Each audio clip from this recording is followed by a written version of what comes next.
ভাগ করতে না করতেই সবচেয়ে বড় অংশ ছিনিয়ে নিয়েছে জনপ্রশাসন খাত।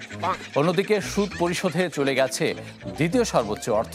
এছাড়া চিরায়ত নিয়মেই অন্যান্য খাতেও দিতে হয়েছে বরাদ্দ। তাই সাধারণ মানুষ কিংবা শিক্ষা স্বাস্থ্যের মতো প্রয়োজনীয় জায়গায় খুব একটা নজর দেওয়ার সুযোগ ছিল না অর্থ উপদেষ্টার। তবু গরিব মানুষের জন্য সহানুভূতিশীল অর্থ উপদেষ্টা একেবারেই ভুলে যাননি তাদেরকে। সব খাতে দেওয়ার পর অবশিষ্ট কেক দিয়ে তিনি কিছুটা সন্তুষ্ট করার চেষ্টা করেছেন পিছিয়ে পড়া জনগোষ্ঠীকে, যা উঠে এসেছে তার বাজেট বক্তৃতায় কিছু খাতে ভাতা বরাদ্দ ও উপকারভোগী বাড়ানোর মাধ্যমে।